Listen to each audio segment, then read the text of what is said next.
So I think there's a lot that you and I will sort of take for granted as just sort of understood in the field, but maybe we can lay it out for our viewers a little bit. So what would you describe evolutionary psychology as a subset of psychology to be, and why have you chosen that as your framework for understanding the things that you focus on? Evolutionary psychology is the very simple and undebatable premise that our brain, our mind, does not come out of magic.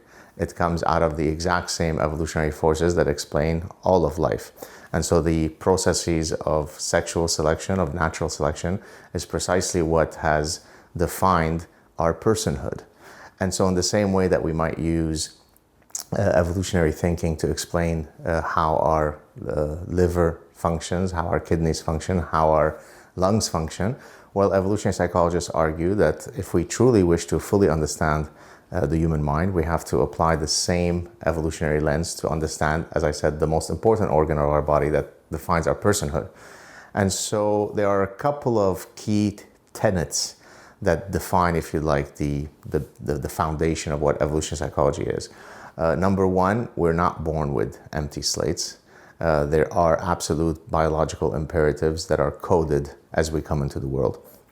This is why you can give children who are in the pre-socialization stage images of beautiful people and less beautiful people, and they point and look at and stare at the beautiful people longer. By definition, they couldn't have been socialized. They are in the cognitive developmental stage where they can't yet be socialized. So that's number one. We're not blank slate creatures. Secondly, much of psychology looks at our mental faculties as being domain general. So for example, our intelligence is a domain general capability. So I could use my intelligence to find a mate, to watch a movie and find it funny, to solve a calculus problem.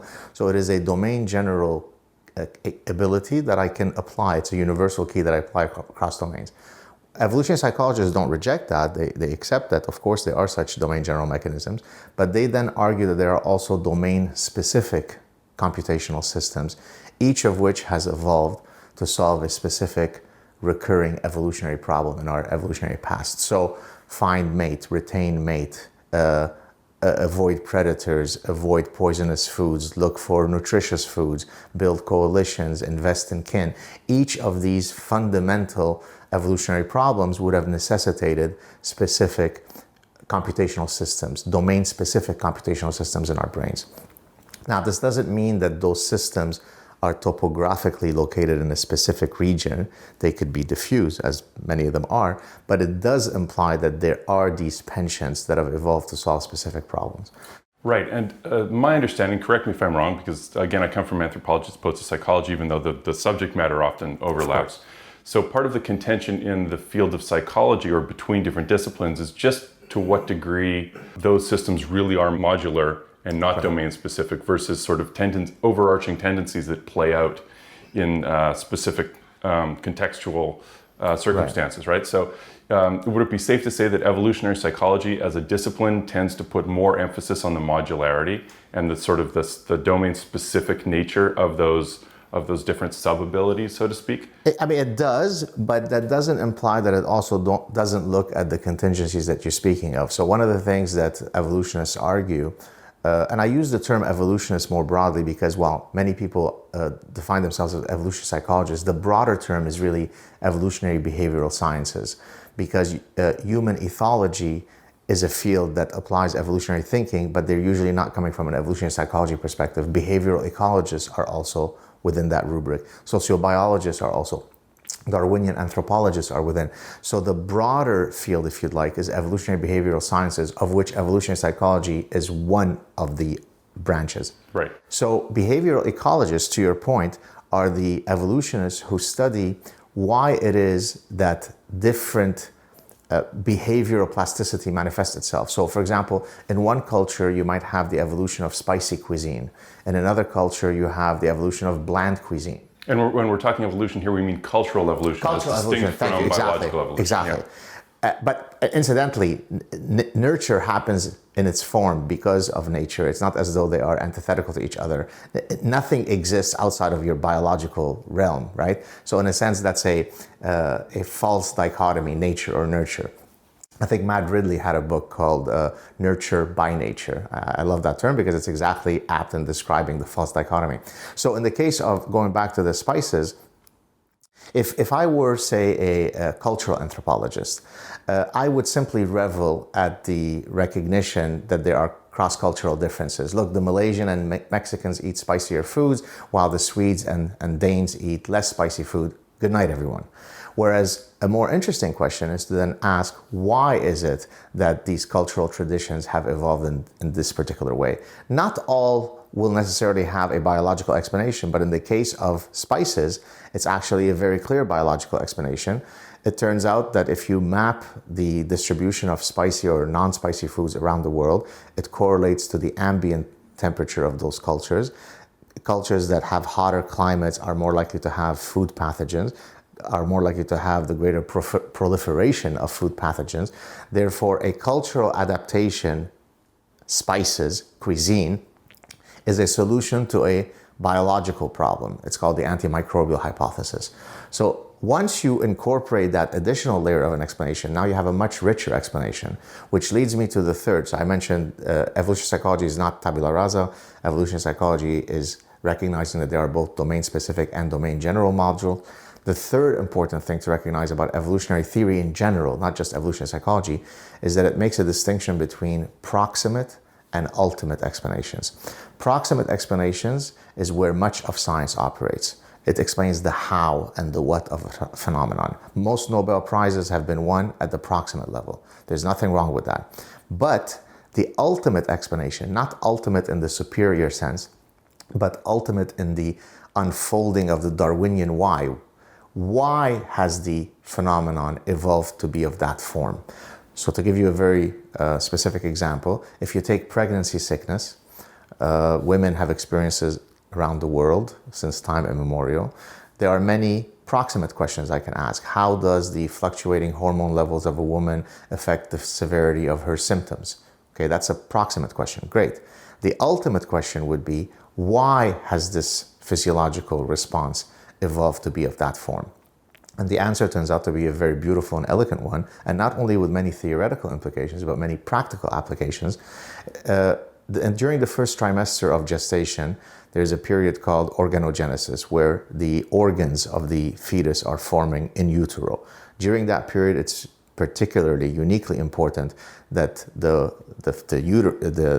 fetus not be exposed to teratogens. Why do women love pickles when they're pregnant? Because pickling is an antimicrobial mechanism, if you like, just like spices, just like salting. So, they avoid certain other foods and drinks that are likely to be high on teratogens. Even though pickling itself is a completely cultural phenomenon. That's right. Right, but so the manner by which you resolve the microbial problem might manifest itself in slightly different ways across different niches, but you would expect that these cultural adaptations ultimately are rooted in some biological cause. Okay, so now, so number one, women are attracted to certain foods, avoid other foods when they are during this period. They feel nauseous. And then the final insurance policy is that they vomit. They vomit because if by chance I have been exposed to some of these dangerous pathogens, then I'm going to expel them. Now you might say, okay, that sounds like a great theoretical explanation, but who cares? How do you test this? How do you know this is right? How do you know this is really an adaptation? Well, it turns out that women who experience more pregnancy sickness are less likely to have miscarriages. Women who experience pregnancy sickness more are more likely to have a good outcome in terms of having a healthy child upon giving birth. Now, when you go see your OBGYN and you say, hey, look, I'm really suffering from severe symptoms of pregnancy sickness. Typically, people call it morning sickness because you have it in the morning, but the more general term is pregnancy sickness. What is he or she likely to do? Prescribe a medicine that softens, that eradicates those symptoms. From an evolutionary perspective, that's the perfectly wrong thing to do. And I've lectured about this, say, in an MBA class where I've got a lot of physicians who are in the medical industry, but now are trying to get an MBA. And then they'll come up to me and say, Dr. Saad, how come I didn't learn all this stuff in medical school? Well, because you don't learn about evolution, even in medical school where you think it would be very natural for you to learn it. So a colleague of mine, Randy Nesse, who's been on my show, is one of the pioneers of evolutionary medicine. He's a physician himself by training, and he's trying, if you'd like, to Darwinize the medical school curriculum, not unlike how I'm trying to Darwinize the business school. So that gives you a sense of evolutionary psychology in general. That's wonderful. Yeah, that's a great sort of overarching way of encapsulating the field. So then the next point, I suppose, is it's not immediately obvious to someone like me how the evolutionary approach to understanding the social sciences applies to business or commerce, or why one would do that necessarily. Sure. So what led you down that path? Right. So going back to the original genesis, because I always love to give a shout out to the man who turned me into an evolutionary scientist. His name is Professor Dennis Regan. He was a social psychologist. I was taking a advanced social psychology course at my first semester as a doctoral student at Cornell on the advice of my then doctoral supervisor, Jay Russo, who himself is a very well-known cognitive psychologist. And maybe about halfway through the semester, this was not an evolutionary psychology course, this was a social psychology course. About halfway through the semester, Professor Regan assigned a book called Homicide, written by a husband and wife team, Martin Daly and Margot Wilson, from McMaster University, fellow Canadians, two of the pioneers of evolutionary psychology. And in the book, what they do is they demonstrate certain evolutionary principles that explain universal patterns of criminality. So, for example, if you look at, I'll give you two quick examples, and I think the audience will get a sense of what they're talking about. So if you look at what is the number one factor or predictor that can best help us understand what's the biggest danger to a child as it is growing up. So in other words, is it the fact that he or she grew up in poverty? Is it that they have an alcoholic father? So there's a million possible explanations, and we can identify the strength of how predictive they are in explaining the likelihood of childhood. Well, maybe I don't want to put you on the spot. The likelihood of a child being abused if that characteristic or reality exists. Do you understand what I'm saying? So let's suppose there are 50 possible predictors. Yeah. What do you think would be the number one best predictor for a child experiencing child abuse? By the way, it is 100-fold greater predictor than the next predictor. Now, for your audience that may not understand, if you usually have a 1.2 odds ratio, that means it's 20% more. That's a hugely significant effect. 100-fold is unheard of, okay? So can you guess at all without putting you on the spot? So what factor would make it more likely for a child to be abused in the domestic context? And there are many different ways by which we could define it. Abuse can be neglect, abuse can be sexual abuse can be emotional abuse. Putting it all together for now, all the different manifestations of abuse, what's the number one predictor? I would guess something like substance abuse by the parents, something like that. Good guess, and certainly that's likely to have some predictive power if there is a step-parent in the house, okay? Now, why? It's not terribly difficult once you understand evolutionary theory. We are a biparental species. Both parents typically invest quite a bit. Most people are not terribly pleased with the idea of spending their time and effort raising someone else's child. Now, that doesn't mean that if you offer an explanation for something that you're condoning it or justifying it, which is often what I hear from the detractors of EP. Oh, but Dr. Saad, so you're basically offering an explanation, so it's okay to do child abuse? This is, I think, a huge problem, as far as I've seen, with the public understanding of science and of evolutionary science in particular, right? Because there's this conflation, this sort of blurring between normative and descriptive accounts. Exactly. And usually my response to them is, right, Einstein, because when an oncologist explains pancreatic cancer, that's because he's justifying it. That's because he is pro-pancreatic cancer. And then they usually go away. So step-parent is exactly what explains the universal fable of Cinderella, and which became known after in evolutionary theory as the Cinderella effect, actually written by Martin Daly and Margot Wilson, the same authors. Cinderella is abused by her evil stepmother because she's a stepmother who cares about her two biological daughters, but not her stepdaughter, okay? And you find this behavior, by the way, in many other species. This is where you have what are called homologous phenomena, where the same phenomenon manifests itself across many different species. So in lion society, they're usually, the way the society is structured, there is a pride made up of many females, their children, and 1, 2, possibly 3 dominant males. And then the young males, as they enter sexual maturity, are kicked out of the group. Well, so there's all these really sexually frustrated young males that are coming into sexual maturity that would like to find a pride to take over and then have sexual access to the females. Well, the 2 dominant males will, or let's call them 2, they could be 2, 3, 1. For many, many years, they can repel those incursions. But one day, nature catches up to you, and those dominant males are now older. They're no longer as powerful. They're either killed, or more often, they quickly learn what's going to happen to them, and they leave the pride. And by the way, their trajectory is usually a very sad one when they're left alone. The new males come in, and what's the first order of the day? What's the first thing they do on their to-do list that day? They kill all the cubs. Why do they kill all the cubs? Because those cubs, by definition, could not have been sired by them. And there is no point in me spending all my evolutionary investment investing in someone else's genetic material, if I can put it that way. Now, what happens when they do kill all the cubs? The females whose cubs were just killed by those dominant males go into estrus. In other words, as I tell my students, and they're all sort of transfixed, I say in the human context, we get the ladies in the mood by playing Barry White music. With lions, we kill the females' children, and that's how we get them in the mood, so to speak. I'm saying it facetiously. But Gad, doesn't that mean that you're supporting lion infanticide?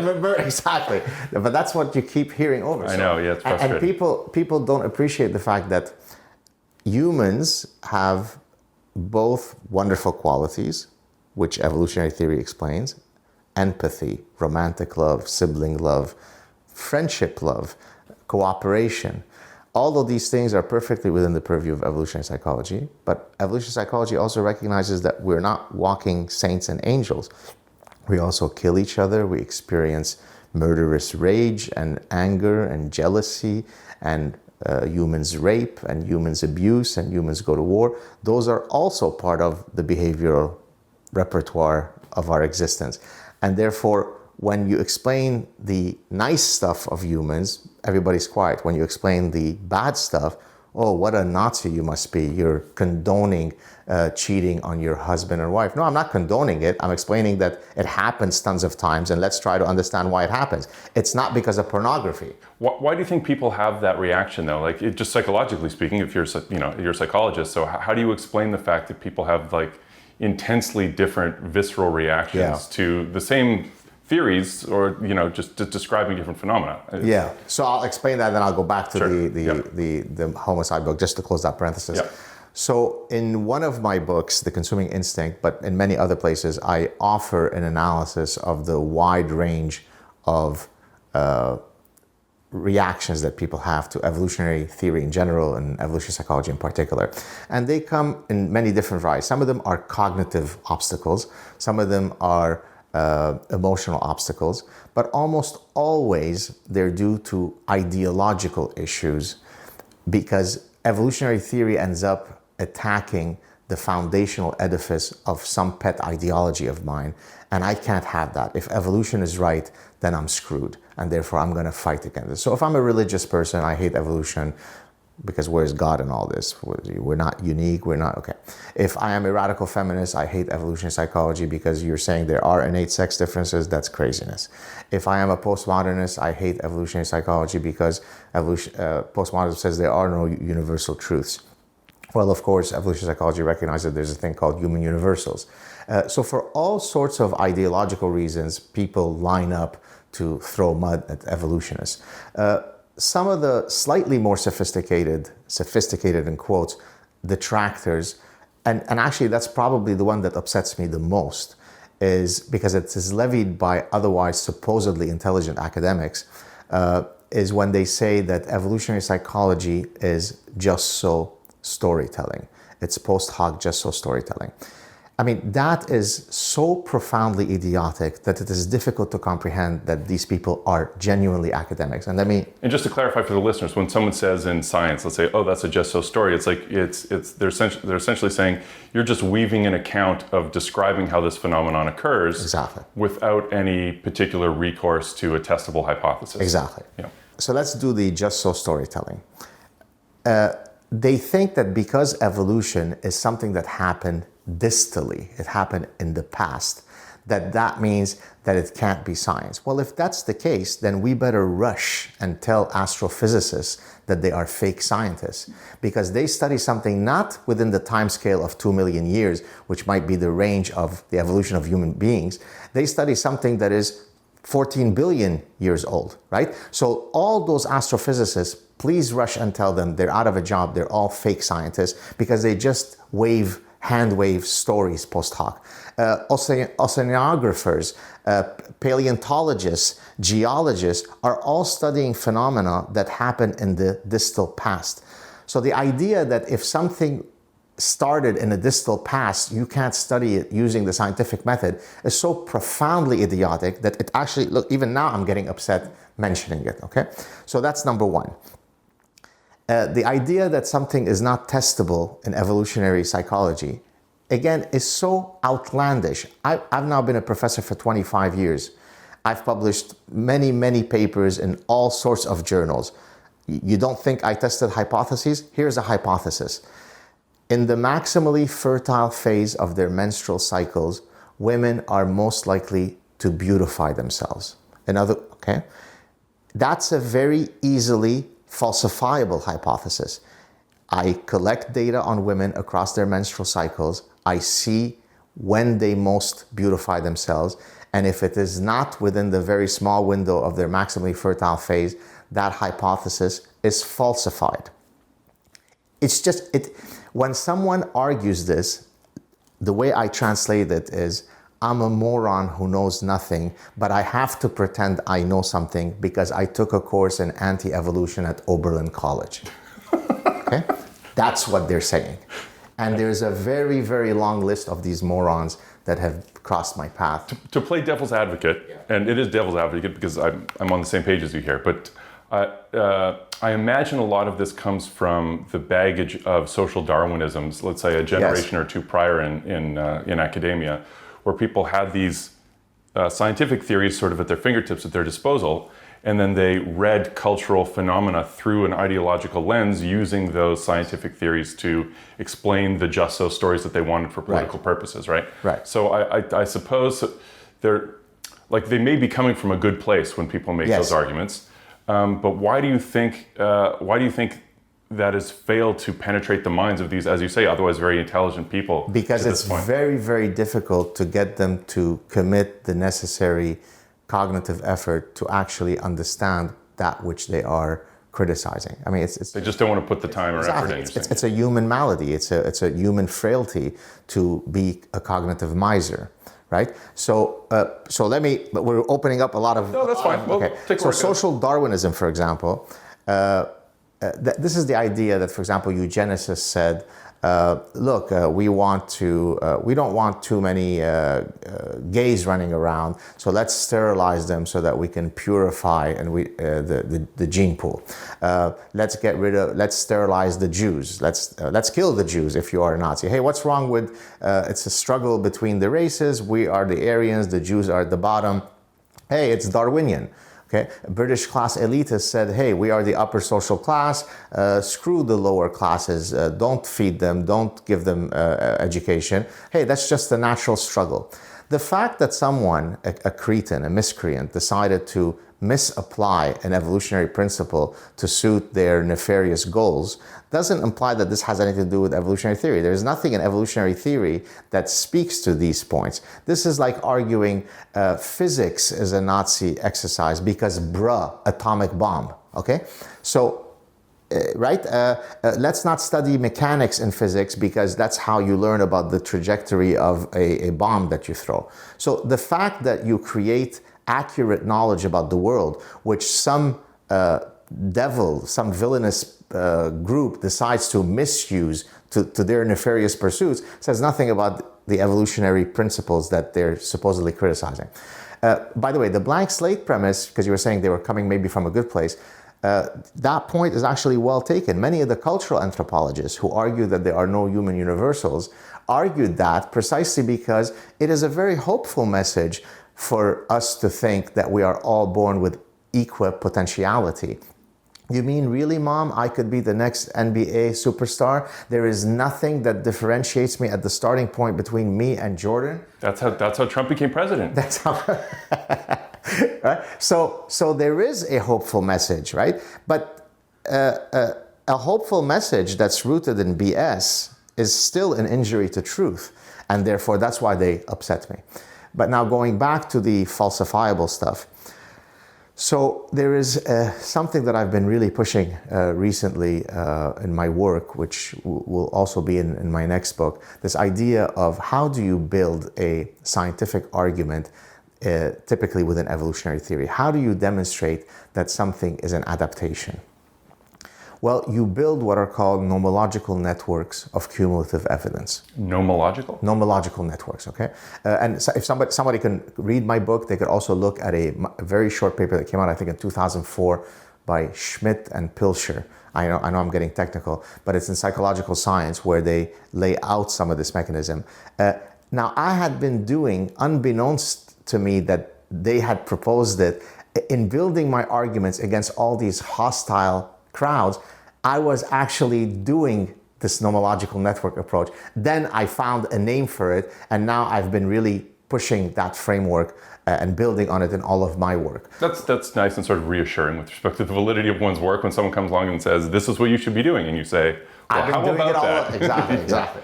So what is nomological? So nomological networks works as follows. And actually, the guy who did it originally without calling nomological network independently, great minds think alike, was none other than Charles Darwin. Because when Charles Darwin built his evidence for theory of natural selection, he did it over 20 plus years of observations across a huge number of disciplines. So it's not as though he ran a study with 30 undergraduate students at Ohio State University and decided that based on this sample, he now has a universal forevermore. He actually collected data from geology, from biodiversity, from zoology, from animal husbandry, from paleontology, all of which, bit by bit, demonstrated that his theory is correct. So now let me formalize that process, which I had been doing independently, Darwin had been doing independently, and then now formalized in this nomological networks. Nomological networks of cumulative evidence is the idea that if you want to demonstrate that a phenomenon is an adaptation, you have to look for as many disparate sources of lines of evidence. Not that you necessarily collect. This is not a literature review. So if I give you a specific example, you'll get it. The waist to hip ratio of the hourglass figure is an adaptive preference that men hold. This is for women, right? The idea that women who have an hourglass figure are more attractive. Exactly. Okay. And so typically evolutionary psychologists argue that the range is 0.68 to 0.72, which corresponds to the hourglass figure. And the idea is that there are clear evolutionary reasons why men would prefer a woman who signals that particular morphological trait. But Gad, I know someone who doesn't have that exact preference, so you must be completely... Very good. My aunt Linda is taller than my Uncle Bob, so what you're saying that men are taller than women is pure bullshit, Dr. Saad. That's another typical cognitive bias of the morons and the intellectually deficient. Now, and if I use these strong words, it's not just to be humorous or hyper, it really is because they are an injury to truth. One of the things that defines my being, both as a public intellectual and as a scientist, is I'm genuinely moved. I'm injured by the constant attacks on truth. And ultimately, these people, many of whom are academics, should be smarter than to be committing these errors. But they are so ideologically blinded that they're unable to extricate themselves from their biases. And to me, that makes them intellectual terrorists, right? They are attacking the edifices of reason and science, right? No serious scientist questions evolution. To question evolution is to be part of the flat earth society. It's the same thing. You're part of the same group of folks. Okay? But anyway, so to go back to nomological networks. So the waist to hip ratio, how do I demonstrate that it is adaptive? Well, first, I can offer you theoretical explanation that argues that sexual selection is the mechanism by which in a sexually reproducing species, males and females evolve certain preferences in the opposite sex. So there is a very clear theoretical mechanism that explains how that preference would have been coded. Okay. Now I'm going to give you medical data. Well, it turns out that women who exhibit that ratio are healthier, are usually younger. We lose that shape as we get older, are more likely to conceive. So now I have very clear reproductive and medical currency that if you have that shape, it results in the exact evolutionary calculus that we care about, which is you either reproduce or don't. Okay, now I'm going to show you data, cross-cultural data, universal data, not only from your lab in Ohio State. I'm going to go to the Yanomamo in the Amazon, and I'm going to go to the Bedouin tribe in the Negev desert, and I'm going to repeat it in 50 cultures, and guess what? They're all going to show that figure. So now look what I've gotten so far, and I'm going to give you a lot more. I've gotten you a box of theoretical data or explanation, then a medical reproductive stuff. Then I've gotten you cross-cultural human universals. Now I'm going to give you data where that preference was captured not only through paper and pencil tasks. Tell me which of these women you find most beautiful. I'm going to give you eye tracking data. I'm going to give you brain imaging data. Men's pleasure centers light up more neuronally when they are exposed to women who hold that preference. Now it seems like I'm really building a lot of data in support of what I'm saying. It sure doesn't sound like I'm just hand-waving bullshit arguments. Let's keep going. Now I'm going to get you data from prostitutes that shows that prostitutes who have that hourglass figure can command larger fees. Now I'm going to show you data study done by me where you take, I did it 48 different countries. I had an undergraduate student code data of female escorts who advertise themselves online. My name is Susie, my height is this, my weight is this, here is my waist to hip ratio. So he did it for 48 different countries, and guess what the figure came out to? Now some person will say, oh, but how about if they're lying? Who cares if they're lying? It doesn't matter if they're lying. The point is, what are they advertising, right? So let me repeat. Now I've gotten you theoretical data. I've gotten you medical data. I've gotten you cross-cultural human universal data. I've gotten you multiple methods data, right? Using brain imaging, using eye tracking, using paper and pencil task, right? I've gotten you prostitute data. I've gotten you online female escorts data. Now I'm going to get you data looking at content analysis of Playboy magazines and Miss America over many years, many decades. Do they all have that figure? It sounds like grueling work that no one would really want to do. Actually, the undergraduate student in question, when he asked me to work on a project and I gave him this project, his response was, I love you, Professor Saad. That's the only appropriate response, I'm sure. So I'll just give you one or two. As a cis heterosexual male. This was a cis heterosexual man, exactly. So then there is data looking at, I think it was Greco-Roman, Indian data, African, these are traditions of art coming from antiquity, from Africa, from India, where they took figurines from 2,500 years ago, and they can actually calculate the waist to hip ratio. It supports it. Right. Now I'm going to give you the coup de grace, the killer. If all this other data were not enough, you could take, you ready? Is everybody listening? You could take congenitally blind men who have never had the gift of sight. make them go through that preference task using what? Haptically, by touch. And guess what they choose? So does that sound like it is just so storytelling? No. Evolutionary theory, its epistemology, actually sets the evidentiary threshold unbelievably higher than the rest of the sciences.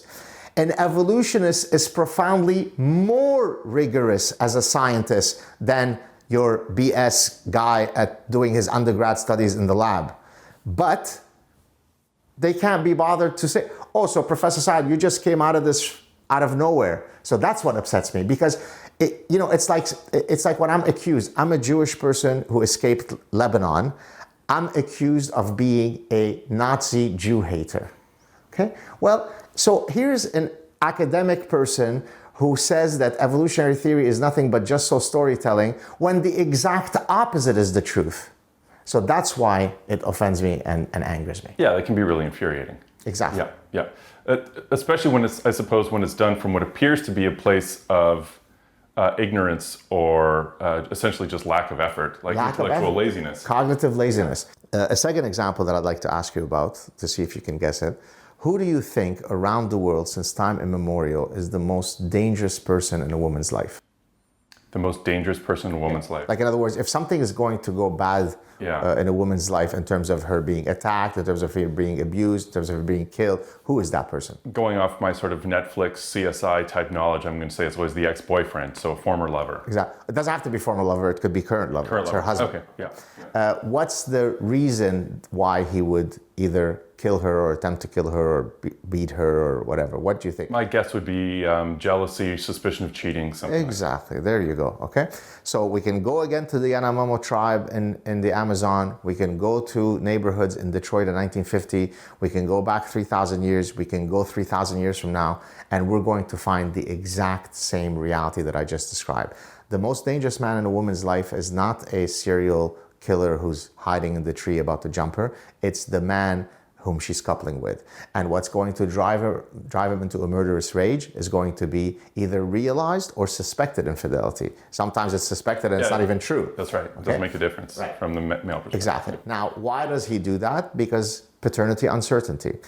And now you're giving an ultimate cause. I'm giving an ultimate cause, exactly right. And here's, by the way, where the detractors who say, oh, are you justifying the murder of women? Yes.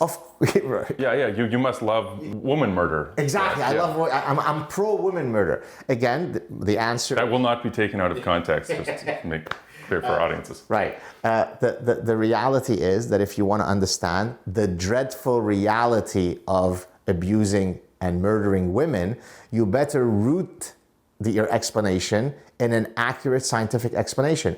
The fact that you offer an explanation as to why men do it doesn't mean you're for it, doesn't mean you're condoning it. It means that if you want to understand it and try to intervene in softening it, reducing it, you better root it in reality. So here were two examples from both from that book, the step parenting with child abuse, the stuff that I just mentioned now, which when I read that in their book, it was so elegant, it was so parsimonious, it was in one swoosh, they're able to explain stuff that all collectively the social scientists are spinning over their tail, concocting BS stories. I said, I found my calling. I wanted to study consumer behavior, and now I found this evolutionary lens, and that's how I then eventually ended up founding the field of evolutionary consumption. And why consumer behavior? What about that interests you? So I'm always interested in very broad things that could then be applied everywhere. So evolutionary theory can be applied everywhere. Consumer behavior, in my view, is where all the sexy stuff of our human nature manifests itself, right? I mean, I could have been a psychologist who studies the processing of fear in the amygdala, but that to me is too restrictive. I'm a broad thinking guy. Consumer behavior seemed like the type of field that had enough applications, but had a lot of manifestations of who we are as in terms of manifesting our human nature. So, and I'd also done an MBA.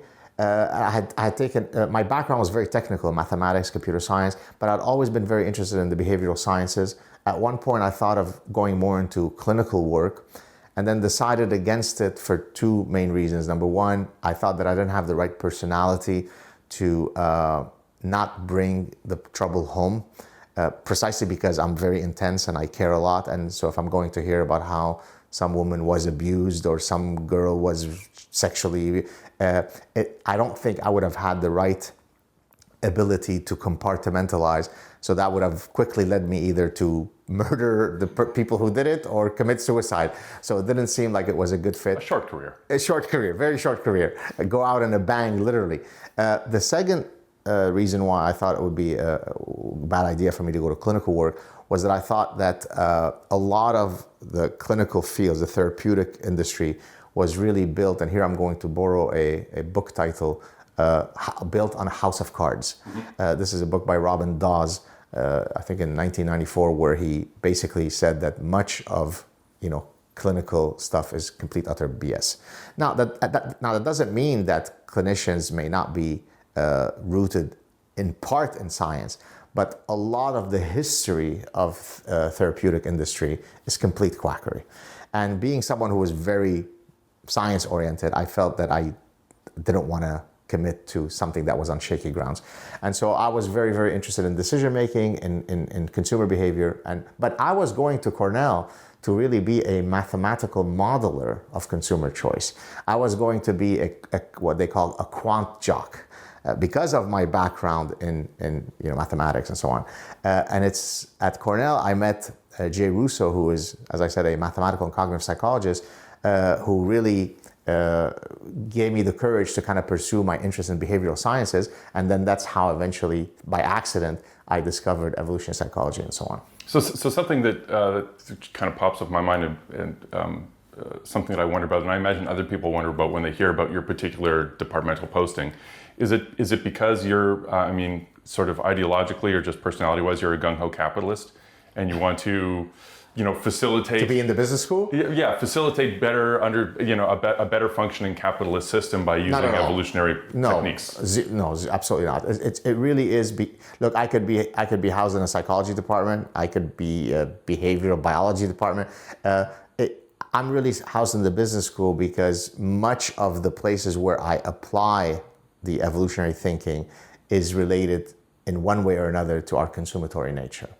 And so maybe that's because I think you had asked me, how do you apply this in business school and so on? So maybe that'll give people a sense.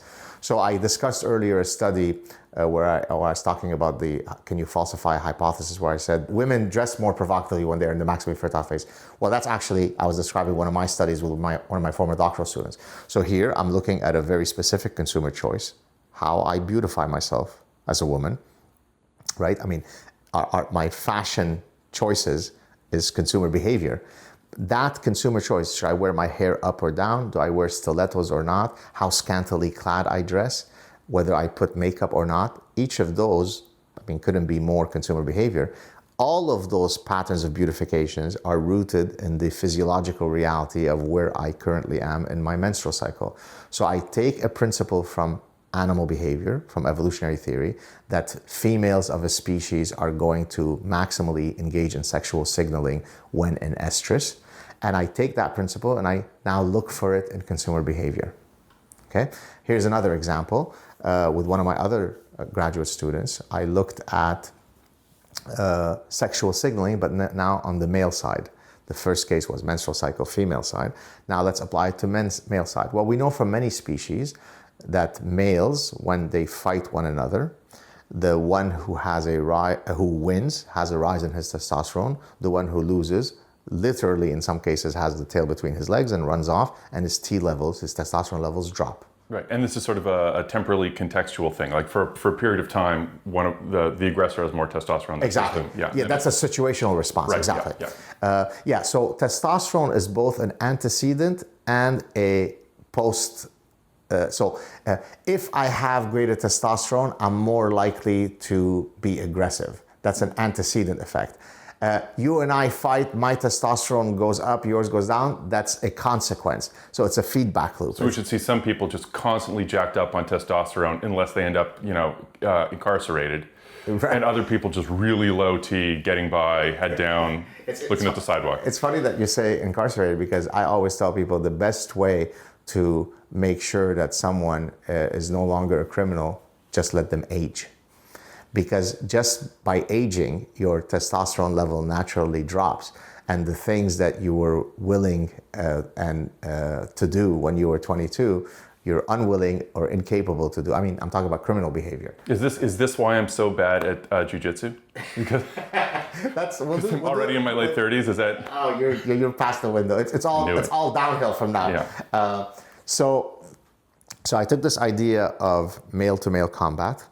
I also took the idea from the animal kingdom of males who engage in sexual signaling as intersexual wooing to impress the lady. Sexual selection operates in one of two ways. It's either two rams, male rams, who butt heads and the winner wins and gets sexual access to the females. That's called intrasexual rivalry. It's within the same sex fighting each other. And some forms of sexual selection is intersexual wooing. You evolve a trait to impress the ladies directly. So the peacock's tail is the classic example, right? The peacock's tail is basically what's called in evolutionary biology a costly signal, or it's also called a handicap. It's also called an honest signal. All of these terms relate to one another, because here's what it's saying. Look at the tail I have. It is very burdensome. It's very heavy. It increases the likelihood of my falling prey to a predator. It makes me more conspicuous to a predator. Therefore, this tail could not have evolved through natural selection, because it doesn't confer survival advantage to me. As a matter of fact, it reduces my survivability. So if it has evolved, it must have evolved through another process called sexual selection, because it confers mating advantage. Both natural and sexual selection is what Darwin proposed originally. And so that tail, for it to be an honest signal, for the hens who are looking for the top male to be able to differentiate the truly top male from the pretenders, from the fakers, the signal has to be costly, because the fakers have to not be able to imitate it. So only because I'm here standing before you with this big tail, trust me, I'm giving you the honest signal you should mate with me. So just to clarify for our listeners or viewers here, so is correct me if I'm wrong, but the implication there is that I have such a big tail that unless I was a real alpha, it would be such a hindrance to me that I would have been eaten by a lion generations ago. Exactly. Yeah. That's why it's a costly signal. Yeah. That's why it's called the handicap principle. Right. I can afford to be handicapped because I'm such a stud. Exactly. Yeah. This has also been referred to as Zahavian signaling, because Amos Zahavi, an Israeli ornithologist, demonstrated this with Arabian babblers. So there are many different... Which is a species of bird. Yes, no, he wasn't being Arabophobic. So I take this principle, I go, aha, guess what? I can demonstrate exactly this phenomenon in the consumer realm. Well, in Montreal, downtown, it's one big lek, L-E-K. What's a lek? It's a zoological term that captures, so a species could be a lekking species if it does this. It's a physical space where typically the males of the species go and start showing off. And at the periphery of the lek, the females stand very judiciously looking for the top male, and then they choose, this is the top guy. Oh, so you're talking about St. Catherine Street and then and the pedestrians that walk on either side of said street. Look at you, Mr. Big Shot. So St. Catherine... Well, not me, unfortunately, but the people driving the nicer cars. You have height, so you're already pretty good. When I met you outside, you towered over me. That's already giving you some points. That's the only reason I'm here today. So the street actually is that we use for the study I'm about to say, it actually went through Crescent, but through St. Catherine, but then it turned into Crescent, which is the real club zone. Market. Yeah. Well, I argued that much of what we do as consumers is nothing but lekking behavior. And so now how am I going to test this? Well, and I always joke that try to get the granting agencies to give you a Porsche I was just thinking, like, don't you have to go through behavioral research ethics boards for this? Because we have enough problems just asking people surveys about seafood they eat and stuff like that. Exactly. Well, you can't even ask them what their gender is now. You can't even ask them what their income, because that's culturally insensitive. You can't ask them what their biological sex is, because it's So how did you get away? Who did you bribe? No one. The truth was my defense or my pitch. And so with one of my former graduate students, we rented a Porsche, and we had a beaten up old sedan as a second car. And we brought in young men to the lab. Did you draw straws for this, or? No, so this was actually within subjects. So what that means, basically, it's not half the subjects do the Porsche, half the subjects do the sedan. The same subjects did each condition. And so each subject did 4 conditions. Drive the Porsche in the Lek, meaning on Crescent Street. On a semi-deserted highway, actually Highway 20, which is pretty close to where we are right now. And do the same thing with the sedan. So you have 4 conditions. And the dependent variable, the dependent measure, was salivary assays to measure your fluctuating testosterone levels. Right. So you're testing to see if that changed as a factor of as a function of which car you were driving. Exactly. And perhaps not surprising to anyone other than the BSers in the social sciences departments, put a young man in a Porsche and his endocrinological system explodes. To our surprise, we found... Not literally. Not literally, but to our surprise, we found that so we had predicted what I just said would happen, but we thought it would happen a lot more when there's an audience, the Lek, than on the... And actually, the testosterone shot through the roof, whether it was on the semi-deserted highway or... Now, interesting. Yeah. So it's just the pure purr of the engine. It's the imbuing of very high social status. I got the big win. I won the Olympic medal. I just beat up 4 guys. So that testosterone response, I get into the car. Why when young men are driving on Crescent, they always are blasting the music and rolling down the windows? I mean, why don't they just... It's because I need to... They're assholes. Because I need you to look at me. I mean, notice that I'm driving this car, okay? We had a second study, which I won't talk about here, but so here's another example of how I took principles from evolutionary biology that manifest themselves across many species, and then I say, well, how can I demonstrate that reality in the consumer context?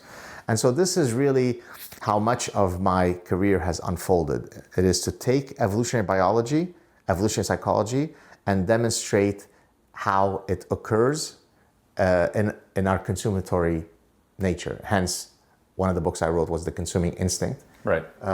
How juicy burgers, Ferraris, pornography, and gift-giving, what they reveal about human nature. Now, why did I choose, by the way, those 4 examples?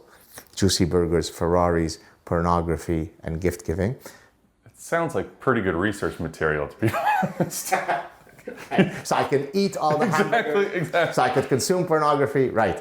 Yeah. It's because, so I argue in a lot of my work that much of consumer behavior could be mapped onto 4 basal Darwinian modules: survival, reproduction, kin selection, and reciprocal altruism. Kin selection being you want your those related to you to do better than those who are not related to, or you have more preference for. That's exact. So, for example, the reason why I love my biological children more than I might my stepchildren or random children is precisely because you and I are not ancestors of people who were randomly allocating their parental solicitude, if you like. Okay. Yeah, we're here because our ancestors cared more for their own children than for exactly. others. Yeah. So kin selection is the mechanism that explains why I would jump into a river to save 3 brothers, even though I might end up dying, right? If all that mattered is that I survive myself, then you wouldn't see across a huge panoply of species this incredible kin-based altruism, where I actually am willing to completely risk being eaten by a predator if in the burrow there is a packet of genes that are linked to me that constitute more than if I were to die, okay? So that's kin selection. And reciprocity is the mechanism that explains why I would jump into a river to save a friend who's not my kin, or to save even more paradoxically, but it's not really that paradoxical, a stranger, Okay, well, so I basically argue that these four basal mechanisms ultimately explain tons of consumer phenomena. Not all. It doesn't explain why I may like bowling and you may like fishing. Those are just individual differences, vagaries. Our unique personhoods are manifesting themselves. That's fine. So it's not as though evolutionary theory explains everything, but it certainly explains a lot. And so one of the things that I try to do that I've tried to do throughout my career is to say, of course socialization matters, of course culture matters, of course the environment matters. No one is negating that. No serious evolutionist thinks that we're not socialized. But first of all, socialization happens of its form because of biology. But secondly, by completely ignoring the biological forces that make us managers, employers, employees, traders, all of the things that we study in a business school, why people go to great lengths to get an MBA. You could study all that without once mentioning the word biology. How could that be? Think if you were an animal behaviorist for 2 million other species. In every species, the study of behavior would be completely rooted in some biological mechanism. Mm-hmm. Not for humans. Humans are somehow the only species that exists outside of biology. Well, that's crazy. That brings us to an interesting point, because you have pretty outspoken views about religion and belief systems that shape the way that humans behave and have behaved for thousands of years. And to some degree, religion or other sort of deep-seated belief systems can probably explain why there's a lot of resistance to viewing people through an evolutionary or biological lens. Sure. Yet at the same time, and this, I'm playing a bit of devil's advocate here, but some of my colleagues and people you may know, like Joe Henrich, Aaron Orenzion, and people like this, have focused on how religion itself, if looked at through a cultural evolutionary lens, sure, is actually very adaptive. Yes. And has been very adaptive, yes, throughout time. And that's how you explain phenomena that kind of come together and look like what we call today religion. So I'm just curious, as someone who's both an evolutionary psychologist and recognizes the importance of cultural, both culture gene evolution, yeah, as a sort of a feedback loop, as well as how ideologies can shape people's views this way. How do you reconcile hopefully I'm not characterizing you can correct me if I am, your relatively hostile views towards organized, right, religion, right, with quite a bit of research that's shown that organized religion is extremely adaptive, has been very adaptive, and that's one of the reasons that you and I, sure, are alive here today. So how do you weigh those? Yeah, that's a fantastic question. So let me give you a broad explanation of the class of evolutionary-based explanations of religion. So one, you could look at a cultural form, let's call religion a cultural expression, and say, is there an adaptive value to that form having evolved? So that would be David Sloan Wilson, the evolutionary biologist, who was a good friend, who basically says groups who are inherently more religious, because they have greater communality, greater cohesion, greater in-group, out-group demarcation lines, so on, are going to out-survive groups that don't have religiosity. And therefore, he offers here an adaptive explanation for the evolution of religion, in his case rooted in group selection, mm-hmm, which itself is a contentious issue. Contentious, yeah. But again, this is on a cultural level that he's arguing, right? Exactly. Yeah. So in that case, one form of evolutionary explanation is that you have to demonstrate that that cultural form is itself an adaptation that confers, in this case, survival advantage. Yeah, survival of one community versus another. Yeah, one community with a certain set of ideas or beliefs versus communities that don't hold those ideas or beliefs, right? This is where it gets confusing for people, I think, because they think of evolution, okay, evolution is biological, we're talking about biology, but now we're actually leaping to the selection of ideas and behavioral traits. Absolutely. Yeah. And there, when you mentioned earlier, gene culture coevolution feedback loops, that's another, remember earlier I talked about behavioral ecologists and ethologists and evolution psychologists and Darwinian anthropologists. We can put as another group gene culture coevolutionists. These are the guys who do the dual inheritance models that studied how there's a feedback between culture and genes. Yeah, we can make a quick plug here for Joe Henrich's book The secret of our success. You owe me, Joe. Yeah, Joe's a great guy. He's now at Harvard. He used to be at UBC. That's right. Yeah. We lost him. Yeah, there you go. Hopefully for the best. Yeah. A second class of another approach for infusing evolutionary thinking into the study of religion is to say, no, religion is not an adaptation. Religion is an exaptation. Exaptation means a byproduct. It's an outcome of something, but that didn't itself evolve because it is adaptive. So the color of our skeletal system is whatever color it is, not because it is adaptive for it to be that. It's because there is a path dependency. There's an evolutionary trajectory that leads to that outcome. Right. So the argument here, just to sum it up quickly, I suppose, is we have certain it's adaptive for us to be hyper-vigilant about animals that may be walking behind us and want to eat us. Boom. Yeah, and then because we have that, otherwise we get eaten, right? So we have a hypersensitivity to that, but because we're hypersensitive to minds that might be out there in the forest, then we end up coming up with things like forest spirits, and forest spirits evolve into gods, and from there we Exactly. Really so that is using the agency detection module. Let me give you another one just so that people can get a broader sense of how that mechanism works. We've evolved the very strong penchant for coalitional thinking. There's us, there's them. There's blue team, there's red team. There is all the members of my group, and everybody else is to be suspected and to be the enemy.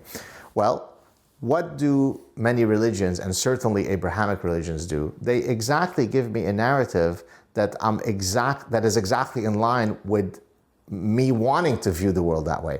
There are Jews and there are the Gentiles. There are the believers in Islam and the kuffar, the unbelievers. There are in Christianity those who take Jesus in their heart and go to heaven. The rest of us who are going to burn in hell. So that coalitional mechanism that has evolved for completely different purposes. Now religion piggybacks on it, uses the same neuronal expectations, if I could put it that way, and then goes off running with it. Yep. So that's a completely different way to use evolutionary thinking to explain why religion exists. It says that there is no adaptive value to religion. It's just piggybacking. That's the similar explanation is used for, say, literature, the existence of literature. A few people have tried to offer an adaptive explanation for literature, but I think the main game in town, from an evolutionary perspective, is that literature is, if you like, is a byproduct, is an exaptation of these big brains that love to tell stories, that love to gossip, and so on. And now literature comes in and offers you a way to express that. Okay, so that would be a second way. A third way would be. So this is Laura Betzik, who's a Darwinian historian, who did a great study looking at she did a content analysis of the Bible, where she looked at the status of male protagonists in the Bible, and then the number of sexual partners they were associated with, because she wanted to test the idea that with greater social status comes much higher reproductive fitness. And guess what? It turns out that God is a committed Darwinist because it perfectly maps onto that reality. So you're saying if you go back and look at the Bible narratives, people like Abraham or other, well, isn't that sort of circular, saying like the head of the tribe has the highest fecundity? Or maybe I might be missing something on that. The general, the king, has more women and more sex than the farmer. Right, okay. In other words, if you look at reproductive fitness across the two sexes, men's reproductive fitness is extraordinarily more variable. Some men have 800 children. Some men twiddle their fingers in frustrated apathy, right? Whereas women, irrespective of their mating quality, their variance is almost nil. Number one, just because of the fact that they have to bear the children. Yes, exactly. They're sort of limited. There are other reasons too. Just that it's not as though there are women who have 12 children, some have 0. Some they all end up roughly at the same final reproductive fitness. Now, the quality of the children, quality in a mating sense. Yeah. If a beautiful woman marries a high status man, then they will pass on some traits that will make their children more likely to be successful in the mating market. So that might be true. But the number, if the currency is the reproductive fitness in terms of numbers, men's reproductive fitness is much more variable.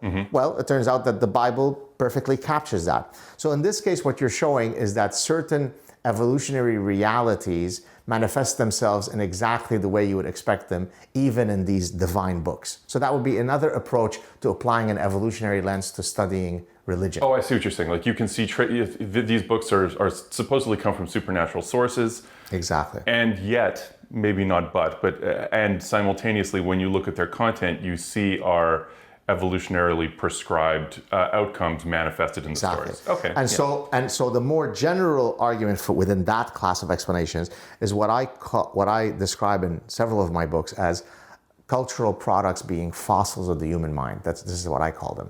And so what I argue is that in the same way that the paleontologist uses skeletal remains and fossils to reconstruct the phylogenetic history of a species, so with such detail that he could tell you what it eats from a species that's been extinct for 65 million years, well, our brains don't fossilize, they're organic material, but the cultural products that are left behind do fossilize, and therefore I could study the ancient Greek poem written 2,500 years ago in a completely different era, in a completely different culture, and completely understand the angst that the protagonist was facing. He doesn't know how to look at a smartphone. He doesn't know what that looks like. He'd be amazed to see a plane. So in a very superficial manner, he seems to be very different. The reality is his software that's running his brain is exactly similar to mine, which allows me to look at his narrative and understand that he is engaging in sexual longing and sexual rivalry and parent-child offspring. All of the main fundamental drivers of literary narratives are the same across all cultures. There's 6, 7 of them, okay? So here you're using a different approach. You're saying, if I want to understand human nature, I could unlock the mysteries of human nature by doing a content analysis on the cultural products that humans leave behind. Right, and you could do a cross-cultural analysis, I suppose, Exactly. right? To look for the basic building blocks, if you will. Exactly. Yeah. And so again, this shows you how offensive it is, and I use that term in the proper sense because a lot of people are falsely offended all the time. How offensive to truth it is when all these cretins say things like, oh, but evolutionary theory is just a bunch of pretty boys sitting around with pipes and coming up with just so stories. It's the exact opposite of that, right? There are studies in literary Darwinism. These are folks who study literature from a Darwinian perspective. So literary Darwinists will analyze 100 novels coming from 20 different cultures and demonstrate that they're like cut and paste. I mean, not in a literal plagiarized sense, but the storyline is identical. It manifests itself through different cultural contexts, but the fundamental drivers are the same. Now, is the guy who is spending 5 years coding 100 different literary genres engaging in just so stories? And then I would ask the person who is levying that accusation, I bet that guy's rigor is about 1,000 times more than your study where you ran it with 30 undergraduate students at Ohio State and then BS'd enough with the p-hacking so that you got the p-value that you wanted. So cut the BS, man. Stop being an intellectual terrorist. I mean, there is no other game in town to understand the fundamentals of human nature other than evolution. So get on board or shut up. I think that's a wonderful argument for an evolutionary framework angle. So on the religion point, Yeah. How do you reconcile... Got it. You asked me that, yes. We can argue whether the adaptive argument for religion is the best one or whether the exaptation one, but let's suppose I grant that there are adaptive value. There is an adaptive value for religion. Something could potentially be beneficial, but it's still BS, right? So in other words, I don't necessarily have to, well, let's even take a non-evolutionary explanation that fits within that mold. Although game theory is itself typically within evolutionary game theory. Okay? The prisoner's dilemma, many of the viewers might know it. You have prisoner A, prisoner B. he could squeal or not, the other guy could squeal or not, and then what's the best way to act?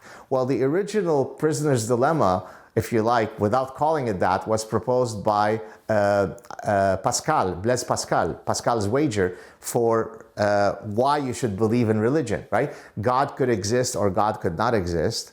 I could believe or I could not believe. There are different payoffs. There are 4 cells, and then he's going to tell you the benefit, the payoffs in each cell, and he comes to the conclusion of therefore believe. Well, so there could be benefits to believing, even though I'm believing in a fairy tale. So at the most pure level, I have antipathy towards religion because to me, it's a fundamental attack on truth. Now, if religion wishes to simply say,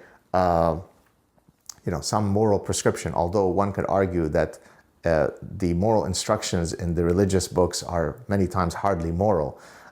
So if that's the best selling point of religion, I may have a problem with it, right? Take your insolent children to the gates of the city and stone them to death. No, Professor Saad, that was meant allegorically. It was meant metaphorically, right? So usually the religious people have a very keen ability when the religion prescribes something that today we would view as moral, take that as literal.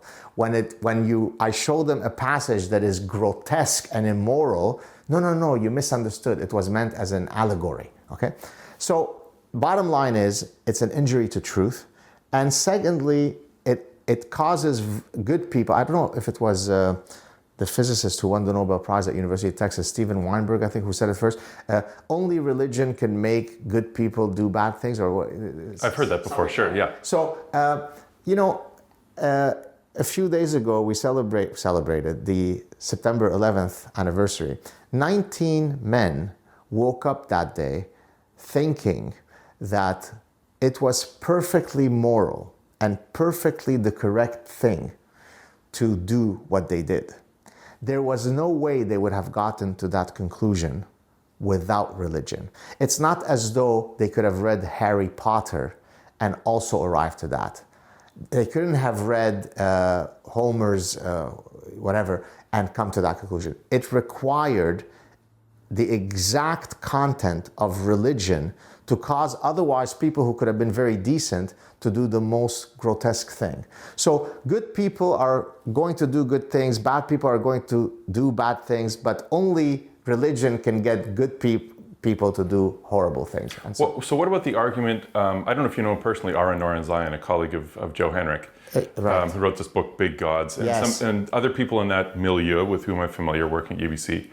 The argument that it may be the case that good people do good things, but only what began, at least, as religious narratives enabled people to effectively, mentally expand their fictive kin group to the extent where they were able to trust and interact with a much larger number of people than their own individual tribe, which eventually led to civilization. The fact that we could actually organize people in large enough groups that, lo and behold, thousands of years later, we come up with, secular social democracies and that sort of thing, but that none of that would have been popular. None of that would have been possible. Without it. Without some degree of, again, fictive kin development, which religion in many ways is all about, right? Enabling individuals to view others who aren't really related to them as if they're part of a larger in-group. So, yes. Can we hold these ideas in our minds simultaneously? So as you were speaking, I sort of have to come up with an explanation to rebut this, right? So this is my first best attempt to counter that. So remember earlier when I talked about homologies? A homology is if the structure of the forearm of humans ends up resembling very much the morphological features of the forearm of the cat, that is a homologous trait in that it demonstrates that both cats and humans have a common descendant. Right, or it's convergent evolution. That's what I'm going to get to answer your next question. Okay. Convergent evolution would be where two traits or behaviors evolve independently of one another, hence not in any way demonstrating a common ancestor. So the flight abilities of bats and birds would be an example of convergent evolution. So now I'm going to use that mechanism to take a first best attempt at what you said. Okay. Maybe religion is one way by which we can achieve what you said was argued, but there could be also alternate routes to get to that reality. In other words, it's not as though you only needed religion to expand, to use Peter Singer's term, the moral circle to groups other than your most immediate in-group. So I'm not moved by that argument, because I do think we have all of the emotional and cognitive systems in us to have that expansion of the moral group without needing booga booga. Because the reality is there are more than 10,000 religions that exist.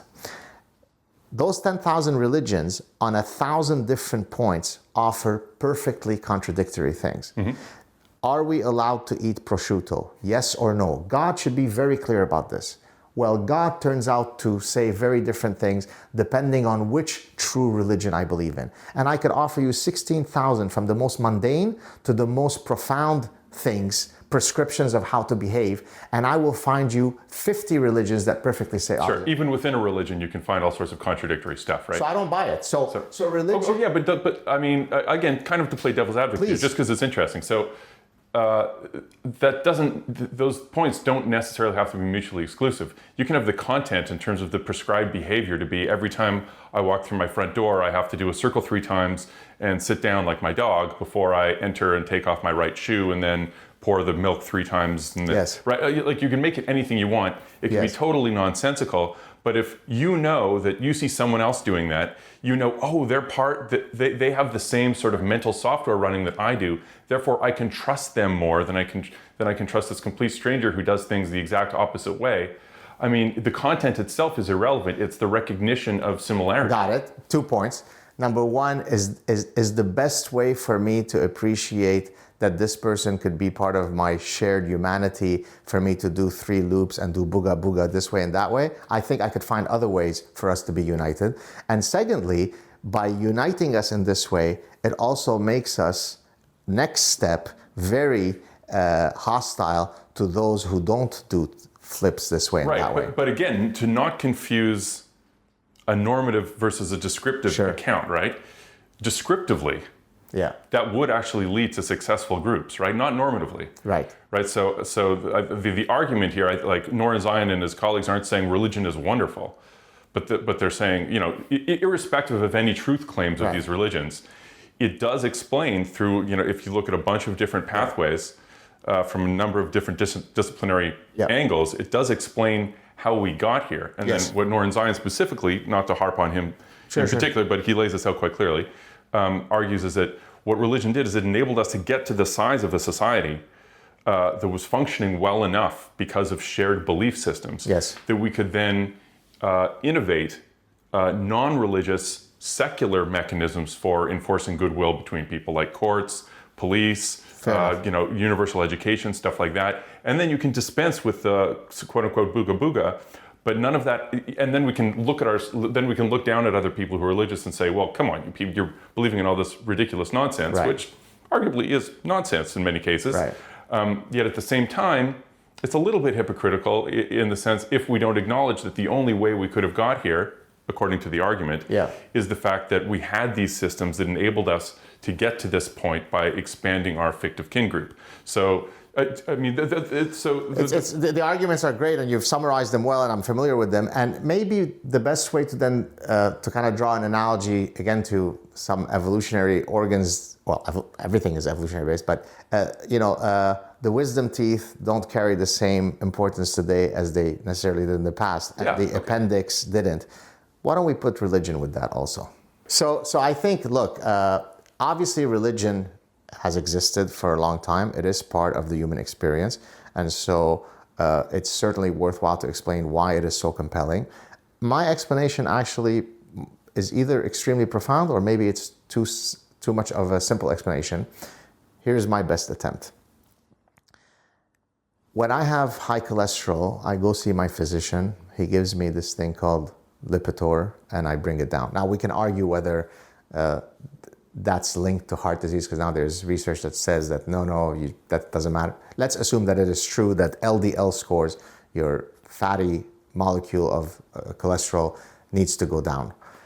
That's solved. Is your business school sponsored by Big Pharma? That's right. That's really why I'm here. There is this one problem that I can't solve. And as far as we know, I'm speaking now as mankind, we are the only species that is aware that we are on a death sentence, right? Robert Sapolsky, the wonderful neurobiologist at Stanford, wrote a book, Why Zebras Don't Get Ulcer. Because zebras don't sit around in the savannah going, well, my life sucks, there's all kinds of predators, I could get eaten tomorrow. They live in the moment. True, seize the moment, okay? If the lions come at them, they take flight. If they escape them, they live to eat again. If they don't, they die a very horrible death. They don't have all the cortisol response that we do because they're not worrying about the past and they're not worrying about the future. They're living in the moment, right? Humans know that the party, this wonderful thing that you and I are doing here, and I had the pleasure of meeting you today, and all the work that I've done in my life and all this wonderful life, we're on the death sentence. I really don't like that. So I'd really like to go to see a physician to give me a pill for immortality.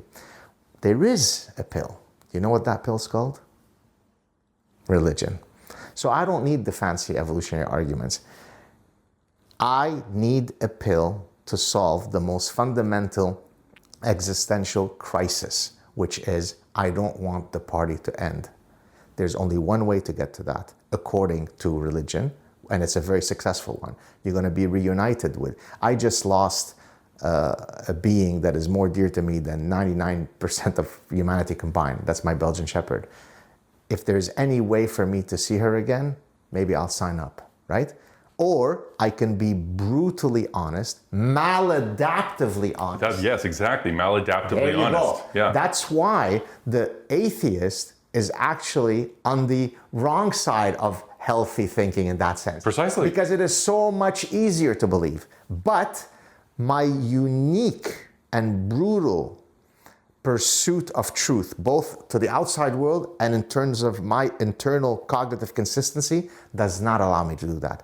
So I want to sign up. Do you know of a church or synagogue I can go where I could be reunited with Samra, my Belgian Shepherd? If yes, it's easier for me to say, so my God, I'm going to see her soon, maybe in 30, 40 years. But guess what? I'm not. She's ashes. But if our ancestors believed as you did that, you know, it's offensive to truth, she's ashes, you'll never see her again, would we be here today? Well, so then we could argue about that one. So as I said, I'm even willing to concede that there are wonderful arguments for why religion was needed up to this point. It's a path dependency. Right. I'm not willing to argue for it on that premise because the highest ideal is truth, and that injures it. Therefore, I'm against it. So you're saying normatively, you can't argue for it. Right. But descriptively, there might be right. Pragmatically, there might be some value to it. Well, clearly there is, right? Some people choose to be very philanthropic because it was religion that made them. So clearly, religion makes us also do wonderful things. But from my view, by the way, there's an old thing. Someone who has true virtue is when they do the right thing when no one's looking. Well, guess what? Religion removes that possibility. God is always looking. So that I not cheat on this test because it is wrong to not cheat, or because God will punish me in the afterlife. If it's because God punishes me in the afterlife, I'm an asshole. If I don't cheat, even though no one could ever see me, that's virtue. And that's the standards I abide by. God damn, I should be Prime Minister. That's a great point to end on. Thank you so much, Gad. That was great. My pleasure.